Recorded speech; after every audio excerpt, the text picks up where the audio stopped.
Afinal de contas, do que o universo é feito? Existe uma pergunta muito famosa no mundo da astronomia. O que é a matéria escura? Em que ela pode influenciar no espaço? Se você não sabe responder do que se trata, não se preocupe. Os astrônomos também não sabem, mas a ciência pode deduzir que o material existe, sendo possível até mesmo dizer quanto dele existe, mas as certezas não vão muito além disso. Poderíamos resumir toda essa gigantesca obra dizendo apenas uma frase: não sabemos do que a matéria escura é feita. Quando o telescópio espacial Hubble, no final da década de 1990, trouxe uma infinidade de novas observações incríveis de objetos distantes e, portanto, antigos, os astrônomos descobriram algo surpreendente. O universo, em épocas remotas, se expandia mais lentamente da expansão que é observada hoje. Isso foi muito difícil de explicar, porque até então, os cientistas estavam em parte certos de que a taxa de expansão do universo diminuiria por causa da gravidade das grandes estruturas como galáxias. Então, os teóricos chegaram a 3 tipos de explicação, e uma delas trouxe de volta à mesa uma versão muito descartada da teoria da gravidade de Einstein, que fala a respeito de algo chamado constante cosmológica. Albert Einstein foi a primeira pessoa a perceber que o espaço vazio não é um grande nada. Como alguns objetos aqui e ali, o espaço tem propriedades, e a primeira delas a ser descoberta por Einstein é a possibilidade de que mais espaço passe a existir. Enfim, na segunda versão da teoria da gravidade, o físico alemão prevê que o espaço vazio pode possuir sua própria energia. Como essa energia é uma propriedade do próprio espaço, ela não é diluída com a expansão do universo. E se a expansão segue cada vez mais rápida, talvez Einstein estivesse certo sobre todas essas ideias, o que leva a algumas conclusões ainda mais interessantes. Por exemplo, a de que mais dessa energia estranha surge à medida que o espaço se expande e aumenta. Como resultado, essa forma de energia faria com que o universo se expandisse cada vez mais rápido. Essa energia é conhecida hoje como energia escura, e ela é importante para entender um pouco sobre a matéria escura. Acontece que, com novas observações e muitos cálculos, os cientistas finalmente chegaram a um número que corresponde à energia escura existente no universo, baseado no que se sabe sobre a expansão do universo. A conclusão é de que cerca de 68% do universo é feito de energia escura, enquanto a matéria que conhecemos corresponde a apenas 5% do universo. Tudo que vemos, de galáxias a planetas, incluindo eu e você, é apenas 5% de todo o cosmos. O resto são as coisas que não podemos ver, então chamamos de escuro. Você percebeu que a conta não fecha? 68% de energia mais 5% de matéria normal? Pois bem, o restante que falta para completar 100% do universo só pode ser explicado pelo que chamamos de matéria escura. Assim, essa matéria invisível representa cerca de 27% do universo. Mas do que é feita essa matéria? Bom, é difícil dizer, pois se não podemos ver, significa que ela é feita de algum tipo de partícula que a gente ainda não conhece, mas algumas hipóteses para explicar que partícula seria essa. Também podemos descartar que é antimatéria, pois não foram detectados os raios gama que são produzidos quando a antimatéria e a matéria se aniquilam em um encontro fatal. Por último, a maioria dos cientistas também descarta grandes buracos negros primordiais do tamanho de galáxias. É que se a matéria escura fosse algo assim, os astrônomos veriam uma distorção da luz nas regiões onde estaria localizada. Essa distorção da luz pela gravidade é chamada de lente gravitacional e foi prevista por Einstein e mais tarde comprovada várias vezes pelos astrônomos. Os axions são um tipo de partícula hipotética que, se existirem, raramente poderiam interagir com matéria normal. Ela foi proposta pela primeira vez há mais de 40 anos, mas ainda não foi encontrado sinais de que realmente existe no universo. Ainda assim,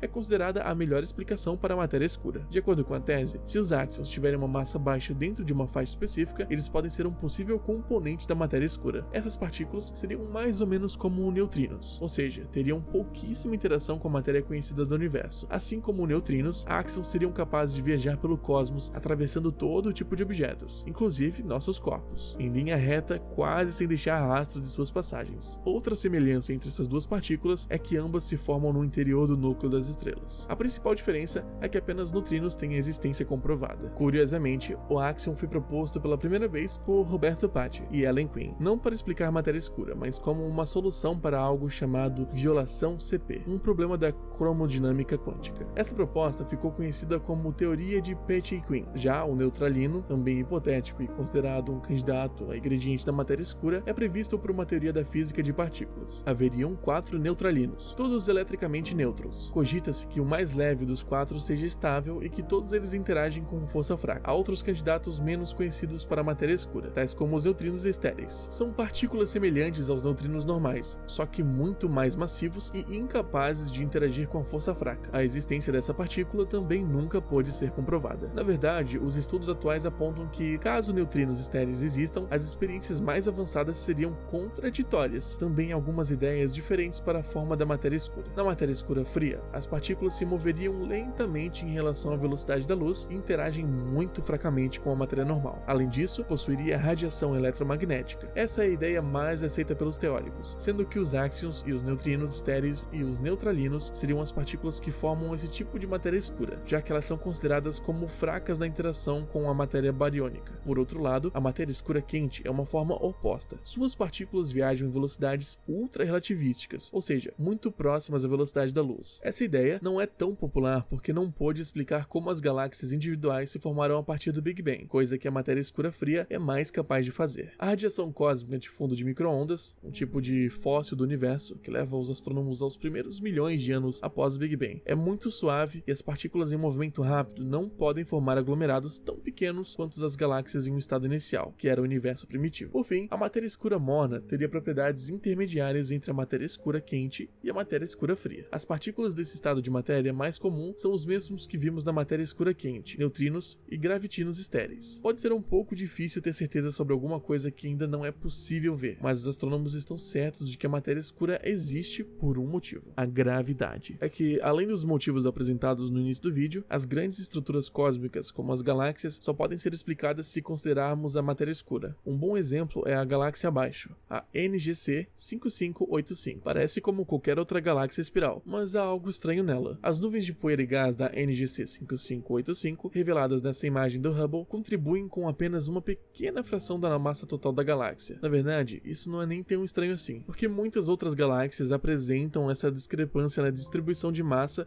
em relação à matéria visível. Isso só pode ser explicado como matéria escura. Ah, sim, é possível calcular a massa de uma galáxia, mesmo sabendo que o resultado será muito maior do que a soma de toda a massa visível. Para isso, os astrônomos usam um método baseado na velocidade de rotação da galáxia. Bom, dito isto, é bem estranho mesmo encontrar uma galáxia sem matéria escura. Isso aconteceu mais de uma vez, embora já exista uma resposta para alguns dos casos. Em 2018, por exemplo, astrônomos perceberam que a galáxia NGC 1052 DF4 parecia não ter matéria escura. Agora, essa galáxia está desmoronando. Aliás, isso prova que a matéria escura não é apenas real, como é fundamental para manter as coisas no lugar. Pois é, a NGC 1052 DF4 não formou novas estrelas em cerca de 7 bilhões de anos, e de acordo com um estudo recente, está prestes a ser destruída. Mas para onde foi toda aquela matéria escura dessa galáxia? A resposta é simples: ela é bem antiga, com pelo menos alguns bilhões de anos. Conseguiu se formar com sucesso, mas em algum momento ela interagiu gravitacionalmente com sua galáxia irmã, bem maior e mais massiva, chamada NGC 1052. Então, essa galáxia maior roubou a matéria da NGC 1052 DF4. Afinal, o objeto de maior massa sempre atrairá para si a matéria do objeto de menor massa, e isso também vale para a matéria escura. Cada vez mais os astrônomos que estão convencidos de que o universo não pode ser explicado sem a matéria escura. Por isso, descobrir do que ela é feita é fundamental para que de fato a gente possa explicar o cosmos, a sua origem, seu futuro e nosso lugar nele.